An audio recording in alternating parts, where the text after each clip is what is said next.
Hello friends, welcome to Sanchita's home Liam.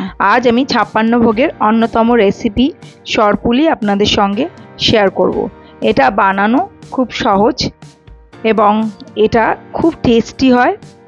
পুরীর মন্দিরের এই প্রসাদের স্বাদ তো অতুলনীয়, কিন্তু সব সময় এই ভোগ পাওয়া যায় না।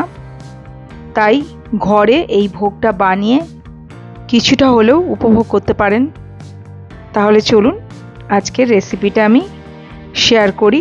একদম সহজ অথচ টেস্টি এই ভোগটা। আমি এর জন্য 1/2 লিটার ফুল ফ্যাট মিল্ক নিয়ে নিয়েছি। ফুল ক্রিম মিল্কই নিতে হবে। আমি ঘরে ননস্টিক প্যান ব্যবহার করছি। ননস্টিক প্যানের মধ্যে আমি দুধটা ঢেলে দিলাম। তারপর আমি লো ফ্লেমে দুধটা ফুটতে দেব। একদম লো থাকবে ফ্লেম। দুধটা একদম শুকিয়ে ফেলতে হবে, একটুও নাড়াচাড়া করা যাবে না। দেখুন 10 মিনিট পর দুধটা জাস্ট ফুটতে শুরু হয়েছে। আঁচ কিন্তু একদম বাড়ানো যাবে না, একদম কম আঁচে রান্নাটা হবে। তারপর আমি আবার দেখুন 20 মিনিট পর দেখাচ্ছি কতটা ফুলে উঠেছে দুধের উপরটা। এরপর আমি 40 মিনিট পর দেখাচ্ছি। দেখুন একটু কাত করে আমি দেখাচ্ছি, এখনও কিন্তু দুধ রয়ে গেছে, তাই আর একটু জাল দিলাম। ঠিক 1 ঘন্টা পর দেখুন সাইড দিয়ে আর কিন্তু দুধ দেখা যাচ্ছে না, তার মানে দুধটা পুরো টেনে নিয়েছে। দুধের উপরটা এখনও ফুলে আছে।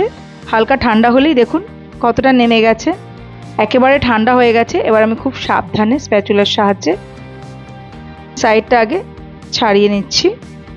একটু সাবধানে করবেন এই কাজটা। তারপর আস্তে আস্তে আমি রোল করব।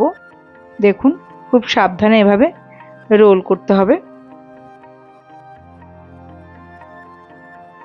এই কাজটা কিন্তু খুব সাবধানে করতে হবে। এটা অবশ্যই বানিয়ে জগন্নাথদেবকে ভোগ দিতে পারেন। দেখুন কত সুন্দর হয়েছে। এভাবে এটাকে পুরোটা আমি রোল করে নিচ্ছি। তারপর আমি টুকরো করে কেটে নেব।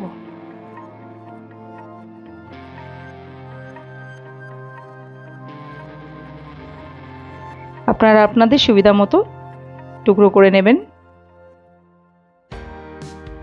তারপর তুলসী পাতা সহযোগে জগন্নাথদেবকে ভোগ নিবেদন করবেন। দেখুন কত সুন্দর হয়েছে। দেখুন ভিতরে পুরো ক্রিমে ভর্তি। অনেক ধন্যবাদ পুরো ভিডিওটা দেখার জন্য। ভালো থাকবেন। আমি আবার হাজির হয়ে যাব অন্য একটি রেসিপি নিয়ে। নমস্কার।